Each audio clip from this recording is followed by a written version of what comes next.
England టూర్లో మన team India ఎట్టకేలకు బోనీ కొట్టింది. ఫస్ట్ వన్డే మ్యాచ్లో ఆల్రౌండ్ షోతో అదరగొట్టి ఇంగ్లాండ్ టీంను డిఫీట్ చేశారు. అండ్ విక్టరీ అయితే మనకు చాలా వరకు కంఫర్టబుల్గా వచ్చిందని చెప్పుకోవచ్చు.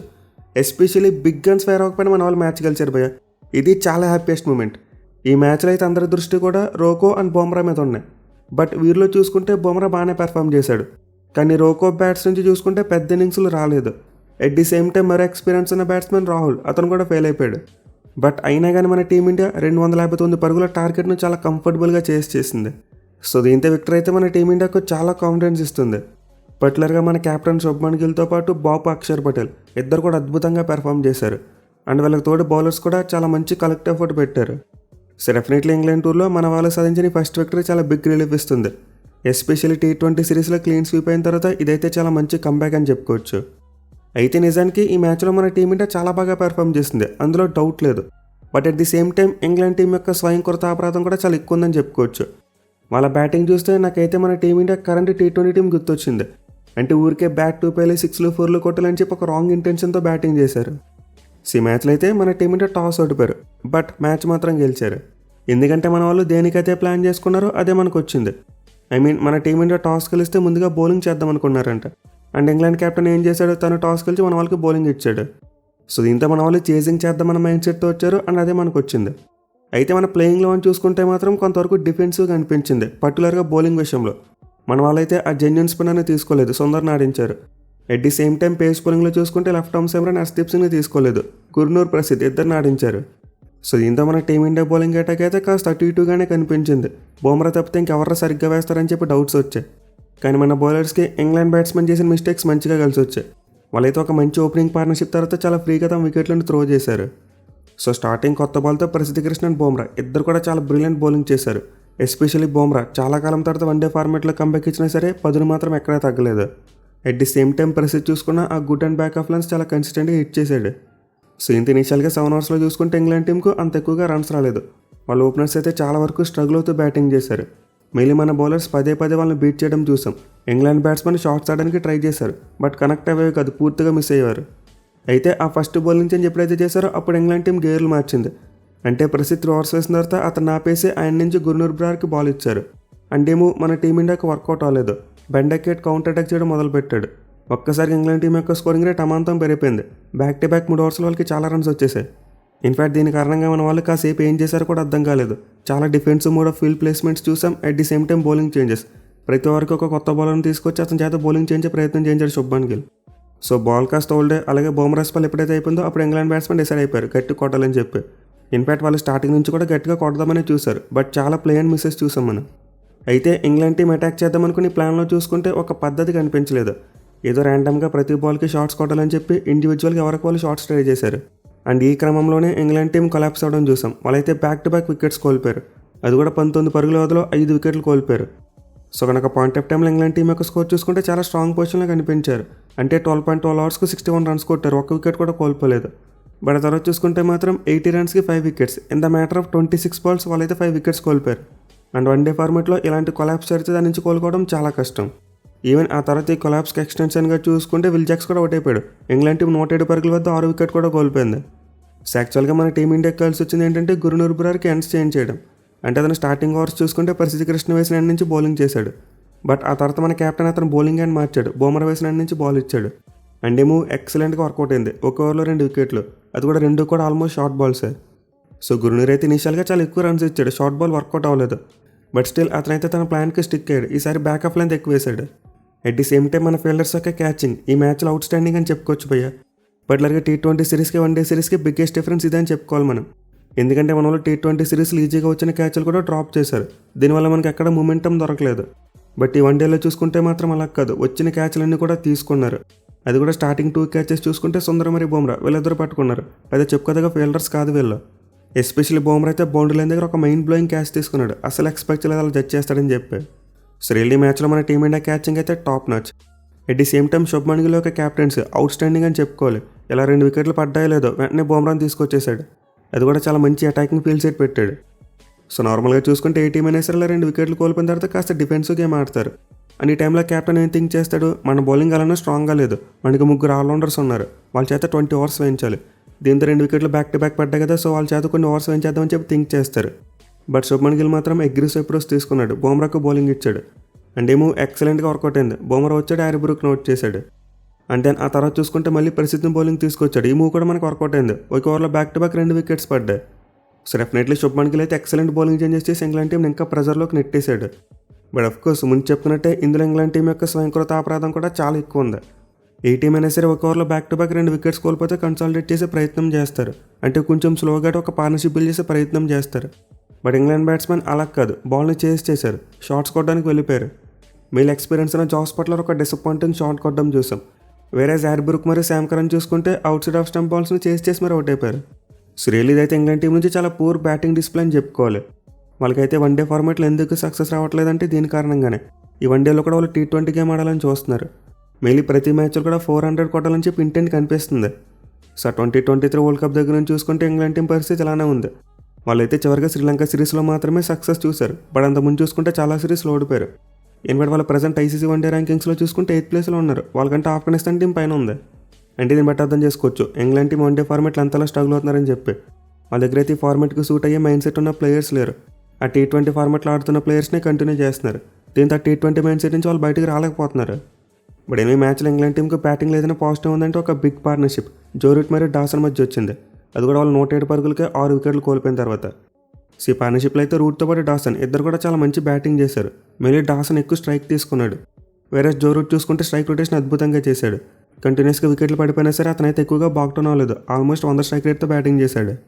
సో నిజానికి పార్ట్నర్షిప్లో అయితే వాళ్ళు ఎక్కువ రిస్క్ తీసుకోలేదు. అందువల్ల మన టీమిండియాకి వికెట్లు తీసే అవకాశం దొరకలేదు. కేవలం స్టార్టింగ్లో జో రూట్ దూబే బౌలింగ్లో ఒక రాంగ్ షాట్ ఆడాడు. బట్ దూబే క్యాచ్ డ్రాప్ చేయడం చూసాం. అదర్వైజ్ ఆ క్యాచ్ పట్టుంటే ఇంగ్లాండ్ టీం కింద మీద పార్ట్నర్షిప్ వచ్చేదే కాదు అసలు. సో నిజానికి పిచ్ మీద కొత్త బాల్తో మాత్రం ఎక్కువగా సైడ్ వేస్ మూవ్మెంట్ కనిపించింది. బట్ తర్వాత చూసుకుంటే మాత్రం బౌన్స్ని డీల్ చేస్తే చాలు ఈజీగా రన్స్ కొట్టొచ్చు. ఎస్పెషల్ ఆ పేషెన్స్తో బ్యాటింగ్ చేస్తే చాలా వరకు రన్స్ వస్తాయి. కానీ ఇంగ్లాండ్ బ్యాట్స్మెన్ ఆ పేషెన్స్ చూపించలేకపోయారు. టెంపర్మెంట్ కనిపించలేదు. మీలో ఒక నెంబర్ 8 బ్యాట్స్మెన్ 17th ఓవర్లో బ్యాటింగ్ వచ్చి 83 బాల్స్కి 68 రన్స్ కొట్టాడంటే అర్థం చేసుకోవచ్చు పిచ్ బ్యాటింగ్ ఎంత మంచిగా ఉందని చెప్పి. అట్ ది సేమ్ టైం మన టీమిండియా చూసుకుని 6 వికెట్లు కోల్పోయిన తర్వాత కొంతవరకు రిలాక్సింగ్ గేమ్ ఆడారు. అంటే ఇంగ్లాండ్ వాళ్ళు మన మీద అటాక్ చేయలేదు, అలాగే మన టీమిండియా కూడా అటాక్ చేయలేదు. ఎందుకంటే మన మెయిన్ పేస్ బౌలర్స్ అప్పటికే కంటిన్యూస్గా స్పెల్స్ వేసి అలిసిపోయి ఉన్నారు. దీంతో వాళ్ళకి రెస్ట్ అవ్వడం కోసం కంటిన్యూస్గా శివం దూబే చేత బౌలింగ్ చేయించాడు మన కెప్టెన్. సో అయితే కొంతవరకు డిఫెన్సివ్ మూవే, బట్ అండర్స్టాండబుల్. మళ్ళీ శివం దూబే చాలా చక్కగా బౌలింగ్ చేశాడు. లైన్ లెంత్ ప్రాపర్గా హిట్ చేశాడు. ఎంపేట ఒక మంచి డెలివరీ అయితే విల్ జాక్స్ వికెట్ కూడా తీశాడు. కేవలం ఒక అద్భుతమైన క్యాచ్ పట్టుకోవడం చూసాం. సో నిజానికి ఈ మ్యాచ్లో దూబే చాలా మంచి డిసిప్లిన్తో బౌలింగ్ చేశాడు. దీనివల్ల మన కెప్టెన్ శుభ్మన్ గిల్ అతనికి ఒక లాంగ్ స్పెల్ ఇవ్వడం జరిగింది. బట్ ఏమో బుమ్రాకి ఆ చివరి స్పెల్ చాలా లేట్గా ఇచ్చారేమో అనిపించింది. అంటే బుమ్రాకి మిగిలిన 3 ఓవర్స్ డెత్ ఓవర్స్ వరకు వెయిట్ చేయకుండా అరౌండ్ 30th మార్క్ ఇచ్చేస్తుంటే సరిపోయేది. మేబీ రూట్ మరియు డాసన్ మధ్య పార్ట్నర్షిప్ని అతను బ్రేక్ చేసి ఉండేవాడు. బట్ మన టీమిండియా కెప్టెన్ బుమ్రాకి డెత్ ఓవర్స్ వరకు మళ్ళీ బౌలింగ్ ఇవ్వలేదు. అయితే ముందు చెప్పినట్టు ఇంగ్లాండ్ టీం 6 వికెట్లు పడిపోయిన తర్వాత చాలా సేఫ్ గేమ్ ఆడారు భయ్య. ఎక్కడ కూడా ఎక్కువగా రిస్క్ తీసుకునే ప్రయత్నం చేయలేదు. ఎస్పెషల్లీ జో రూట్ మరోసారి తన మాస్టర్ క్లాస్ చూపించాడు. అద్భుతమైన బ్యాటింగ్ చేశాడు. ఇన్ఫాక్ట్ ప్రజెంట్ ఇంగ్లాండ్ టీం యొక్క సెటప్లో చూసుకుంటే అతను ఒకటే ప్యూర్ వన్డే బ్యాట్స్మెన్ లాగా కనిపిస్తున్నాడు. మిగతా వాళ్ళందరూ కూడా T20 మైండ్ సెట్తోనే ఉన్నారు. సో నిజానికి ఇంగ్లాండ్ టీం యొక్క మిగతా బ్యాట్స్మెన్ కూడా ఈ విధంగానే బ్యాటింగ్ చేస్తుంటే మన టీమిండియా మొగ్గలు వేసేది. మన వాళ్ళకి అసలు వికెట్లు వచ్చి ఉండేవి కాదు. మరోసారి మిడిల్ ఓవర్స్లో మన టీమిండియా వికెట్లు తీలాక ఫెయిల్ అయిందని చెప్పి మనం మాట్లాడుకునే వాళ్ళం. ఇన్ఫాక్ట్ ఈ మ్యాచ్లో కూడా కొంతవరకు ఫెయిల్ అయ్యారు. ఆ ఓవర్ నెంబర్ 20 నుంచి 40 వరకు చూసుకుంటే ఒక వికెట్ కూడా పడలేదు మనకి. బట్ ఇంగ్లాండ్ టీంకి జరగాల్సిన డ్యామేజ్ ఎర్లీగా జరిగిపోయింది. వాళ్ళు 20th ఓవర్లో 6 వికెట్లు కోల్పోయారు. దీనివల్ల ఇంగ్లాండ్ టీం కోలుకున్నప్పటికీ సరిగ్గా ఫినిష్ చేయలేకపోయారు. చివరిలో మరోసారి పూర్ బ్యాటింగ్ డిస్ప్లే చూసాం. ఒక ఎండ్లో జో రూట్ అద్భుతంగా బ్యాటింగ్ చేస్తున్నాడు. దీంతో అదర్ ఎండ్లో ఉన్న బ్యాట్స్మెన్ సింగిల్స్ తీసి అతనికి స్ట్రైక్ ఇస్తే సరిపోద్ది. బట్ వాళ్ళ టైల్ ఎండర్స్ ఏం చేశారు, బ్యాట్ ఊపేశారు, వికెట్లు పడిపోయాయి. సో నిజానికి జో రూట్కి స్ట్రైక్ ఇచ్చి వాళ్ళు చివరి వరకు బ్యాటింగ్ చేస్తుంటే ఇంగ్లాండ్ టీమ్ స్కోర్ 285 వరకు వెళ్ళేది. బట్ ఓవరాల్ పిక్చర్లో చూసుకుంటే మాత్రం చాలా మంచి రికవరీ. 107 for 6 నుంచి 258 అంటే మామూలు విషయం కాదు. సో మన టీమిండియా బౌలింగ్ చూసుకుంటే చాలా మంచి కలెక్ట్ ఎఫర్ట్ కనిపించింది భయ్య. ఆల్మోస్ట్ అందరూ కూడా చాలా మంచిగా బౌలింగ్ చేశారు. ప్రతి బౌలర్ కూడా వికెట్ పడింది ఎక్సెప్ట్ సుందర్. సో మన వాళ్ళ బౌలింగ్లో top wicket taker Akshar Patel 4 wickets తీసుకున్నాడు. అది కూడా 48th ఓవర్లో అక్షర్ పటేల్ బౌలింగ్ చేయడం బ్లెస్సింగ్ ఇన్ డిస్గైజ్ అయింది మనకి. ఆ ఓవర్లో అసలు మన కెప్టెన్ ముందు దూబేకి బాల్ ఇద్దాం అనుకున్నాడు. బట్ సమ్వాట్ మళ్ళీ గుర్నూర్కు బాల్ ఇచ్చాడు. అయితే తన ఫస్ట్ బాల్ వేస్తున్నప్పుడే స్ట్రగుల్ అవడం చూసాం. దీంతో మన కెప్టెన్ అక్షర్ పటేల్ బౌలింగ్ తీసుకొచ్చాడు. అండ్ ఏమో ఎక్సలెంట్గా వర్కౌట్ అయింది. England team back to back 2 వికెట్లు కోల్పోయారు, ఆల్అౌట్ అయిపోయారు. సో జనరల్గా అక్షర్ పటేల్ అంత వికెట్ టేకింగ్ బౌలర్ కాదు. బట్ ఈ మ్యాచ్లో ఇంగ్లాండ్ టీం అతని మీద కౌంటర్ అటాక్ చేద్దామని ట్రై చేసి 4 వికెట్లు కోల్పోయారు. వేరే మిగతా బౌలర్స్ చూసుకుంటే బుమ్రా అద్భుతమైన స్పెల్ 9 ఓవర్స్కి 31 రన్స్ మాత్రమే ఇచ్చి 1 వికెట్ తీసుకున్నాడు. అండ్ ప్రసిద్ధ్ మరియు గుర్నూర్ వీళ్ళిద్దరు కూడా బుమ్రాకి చాలా మంచి సపోర్ట్ ఇచ్చారు. తలో 2 వికెట్లు తీసుకున్నారు. అండ్ ముందు చెప్పినట్టు దూబే కూడా ఎక్సలెంట్ బౌలింగ్ చేశాడు. 6 ఓవర్స్కి 27 రన్స్ మాత్రం ఇచ్చాడు. అసలు ఓవరాల్గా ఈ మ్యాచ్లో మన టీమిండియా బౌలింగ్ బాగుంది, అలాగే ఫీల్డింగ్ కూడా బాగుంది. దీనివల్ల ఇంగ్లాండ్ టీంని చాలా ఈజీగా కట్టడి చేయగలిగారు. వేరే చేజింగ్ విషయానికి వస్తే బిగ్ గన్స్ వెళ్ళడం చూసాం. అంటే రోహిత్ శర్మ తొందరగా అవుట్ అయిపోయాడు, అలాగే విరాట్ కోహ్లీ కూడా తొందరగా అవుట్ అయిపోయాడు. ఇన్ఫాక్ట్ మన టీమిండియా 7 balls డిఫరెన్స్లో 2 వికెట్లు కోల్పోయారు. మన వాళ్ళకి ఓపెనింగ్ పార్ట్నర్షిప్ 43 వచ్చినప్పటికీ 48-2గా మారిపోయింది. సో ఇంగ్లాండ్ టీం కూడా ఎగ్జాక్ట్లీ ఇదే విధంగా క్విక్గా 2 వికెట్లు కోల్పోయారు. బట్ వాళ్ళకి మనకి డిఫరెన్స్ ఏంటంటే మైండ్ సెట్. మన వాళ్ళకి క్విక్గా 2 వికెట్లు కోల్పోయినప్పటికీ ఆ తర్వాత ఎక్సలెంట్ కంబ్యాక్ ఇచ్చారు. ఒక మైండ్ బ్లోయింగ్ పార్ట్నర్షిప్ చూసాం. శ్రేయస్ శర్మ మరియు శుభ్మన్ గిల్ ఇద్దరు కలిసి 103 బంతులు 101 పరుగుల పార్ట్నర్షిప్ 3వ వికెట్కి. ఈ పార్ట్నర్షిప్ మన టీమిండియాకి టార్గెట్ చేసింగ్లో చాలా గట్టి పునాది వేసిందని చెప్పుకోవచ్చు. మరి ముఖ్యంగా కెప్టెన్ శుభ్మన్ గిల్ అసలు ఏమన్నా బ్యాటింగ్ చేశాడు భయ్య. నిజంగా పిచ్ మీద చూసుకుంటే మిగతా బ్యాట్స్మెన్ అందరూ కూడా చాలా వరకు స్ట్రగుల్ అయ్యారు. అంటే బాల్ బీట్ అవ్వడమో లేకపోతే మిస్టైమ్ చేయడం ఎక్కువగా జరిగింది. బట్ గిల్ చూసుకుంటే మాత్రం అలా కాదు, చాలా కంఫర్టబుల్గా బ్యాటింగ్ చేశాడు. 75 balls-కి 80 runs కొట్టాడు. సో లాస్ట్ ఇయర్ టెస్ట్ ఫార్మాట్లో ఇదే గ్రౌండ్లో Shubman Gill mind blowing batting చేశాడు. ఎన్నో రికార్డులు బ్రేక్ చేయడం చూసాం. 2 centuries కొట్టాడు. అండ్ ఈ మ్యాచ్లో అతను బ్యాటింగ్ చూసుకుంటే మళ్ళీ ఆ మ్యాచ్ని వచ్చేసింది. ఆ రోజు ఎక్కడైతే వదిలిపెట్టాడు అక్కడ నుండి కంటిన్యూ చేసినట్టుంది. సో రియలైజ్ కెప్టెన్గా శుభ్మన్ గిల్ ఒక అవుట్ స్టాండింగ్ నాక్ ఆడాడు. అన్లక్కీలీ సెంచరీ మిస్ అయ్యాడని చెప్పుకోవచ్చు మనం. ఆ తొడకంటాలు పట్టడం వల్ల రిటైర్డ్గా వెళ్ళిపోయాడు, కానీ లేకపోతే ఈజీగా సెంచరీ కొట్టుండేవాడు. వేరే శ్రేయస్ అయ్యర్ చూసుకుంటే మంచిగానే పార్ట్నర్షిప్ ఏర్పరిచాడు. బట్ తన వికెట్ మాత్రం చాలా డిసప్పాయింటింగ్ భయ్య. స్ట్రైట్గా పరిగెత్తుంటే నేరుగా వెళ్ళిపోయాడు. బట్ ఆ ఫీల్డర్ విసిత్రకు అడ్డు తప్పుకోవాలో లేకపోతే బాల్ తగలకుండా తప్పించుకోవాలనుకున్నాడు. ఏంటో అనవసరంగా రాంగ్ రూట్లో వెళ్ళాడు. స్ట్రైట్గా పరిగెత్తకుండా డైవర్షన్ తీసుకుని క్రీజ్లోకి వెళ్ళే ప్రయత్నం చేశాడు. దీంతో లేట్ అయిపోయాడు. అండ్ దెన్ ఆ తర్వాత చూసుకుంటే మన వాళ్ళు మళ్ళీ వెంటనే వికెట్ కోల్పోయారు. KL Rahul played on. So నిజానికి పిచ్ మీద బ్యాట్స్మెన్ వచ్చారు కానీ బిగ్ షాట్స్ కొట్టడం చాలా కష్టమైన విషయం. బాల్ అంత ఈజీగా కనెక్ట్ అవ్వట్లేదు. కేవలం శుభ్మన్ గిల్ మాత్రమే స్టార్టింగ్ నుంచి అటాకింగ్ గేమ్ ఆడగలిగాడు. దీంతో రాహుల్ ఇంకా కాస్త జాగ్రత్తగా బ్యాటింగ్ చేసి ఉంటే బాగుండేది. At the same time left right combination పిచ్లో మన వాళ్ళు సుందర్ని పైన పంపుతున్నారు రాహుల్ కంటే. ఇది చాలా అంటే చాలా పూర్ కాల్. రాహుల్ లాంటి ప్లేయర్ ఎంత ఎల్లిగా బ్యాటింగ్ వస్తే అంత మంచిది. అతనికి నెంబర్ 5లో చాలా మంచి రికార్డ్స్ ఉన్నాయి. కానీ లెఫ్ట్ రైట్ కాంబినేషన్ పేరుతో సుందర్ని పైన పంపారు. అండ్ ఈ మ్యాచ్ వరకు చూసుకుని టీము మంచిగానే వర్కౌట్ అయింది, కాదనడం లేదు. బట్ అలా అని చెప్పి ప్రతి మ్యాచ్లో కూడా ఇదే కంటిన్యూ చేస్తే అంత మంచిది కాదు. ఎందుకంటే మన వాళ్ళు కావాలనుకుంటే అక్షర్ పటేల్ నెంబర్ 5లో ట్రై చేస్తే బాగుంటుంది. ఎందుకంటే అతను కాస్త అగ్రెషన్ కూడా మిక్స్ చేసి బ్యాటింగ్ చేయగలడు. కానీ సుందర్ చూసుకుంటే మాత్రం అలా కాదు, చాలా వరకు బాక్టన్ అయిపోయి బ్యాటింగ్ చేస్తాడు. ఇన్ఫాక్ట్ ఈ మ్యాచ్లో కూడా అదే చూసాం, చాలా టైం తీసుకున్నాడు. సో నేను ఈ మ్యాచ్లో మన టీమిండియాని ట్రబుల్ నుంచి కాపాడింది అక్షర్ పటేల్ అని చెప్పుకోవాలి. శుభ్మన్ గిల్ రిటైర్డ్గా వెళ్ళిపోయాడు. అంటే నయ్యర్ మీద రాల్ చూసుకుంటే తొందరగా అవుట్ అయిపోయారు. విచ్ మీన్స్ మన వాళ్ళు almost back to back 3 wickets కోల్పోయినట్టు అయ్యింది. అండ్ ఎగ్జాక్ట్లీ పాయింట్ ఆఫ్ టైంలో చూసుకుంటే మన వాళ్ళు కొట్టాల్సిన టార్గెట్ 100 కంటే ఎక్కువ ఉంది. సో మేబీ టైంలో కనుక ఇంగ్లాండ్ మరో 2 వికెట్లు తీసుకుంటే పరిస్థితులు పూర్తిగా మారిపోయాయి, మ్యాచ్ వాళ్ళ చేతిలోకి వెళ్ళిపోయేది. కానీ అలాంటి సమస్య రాకుండా Akshar Patel mind blowing batting చేశాడు. 52 balls-కి 57 runs కొట్టాడు. సో మనకైతే అక్షర్ పటేల్ బ్యాటింగ్లో కాజల్ అండ్ అగ్రెషన్ మిక్స్ అయ్యి కనిపించింది. అంటే లూజ్ బాల్స్ దొరికినప్పుడు బౌండరీస్ కొట్టాడు, అండ్ గుడ్ బాల్స్కి రెస్పెక్ట్ ఇస్తూ స్ట్రైక్ రొటేట్ చేశాడు. వేరే సుందర్ చూసుకుంటే మాత్రం అలా కాదు, చివరిలో కొట్టాడు. స్టార్టింగ్లో చాలా బాగుంటూనే బ్యాటింగ్ చేశాడు. అయితే ఈవెన్చువల్లీ మనకి రిక్వైర్డ్ అనేది ప్రెజర్ లేదు కాబట్టి సరిపోయింది ఇది. అది మ్యాచ్లో మన టీమిండియా టార్గెట్ ఒక 300 అయి ఉంటే మాత్రం పరిస్థితులు కంప్లీట్లీ డిఫరెంట్గా ఉండే. సుందర్ అంత టైం తీసుకుని బ్యాటింగ్ చేయడానికి అవకాశం దొరికేది కాదు.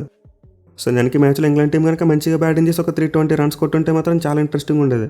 అది కూడా మన టీమిండియా 3 ఎక్స్పీరియన్స్ ఉన్న బ్యాట్స్మెన్ తొందరగా కోల్పోయారు. అండ్ 2016 నుంచి చూసుకుంటే అలాంటి పొజిషన్లో ఉన్నప్పుడే మన వాళ్ళు కేవలం ఒక్కసారి మాత్రమే సక్సెస్ఫుల్గా టార్గెట్ని చేసి చేయగలిగారు.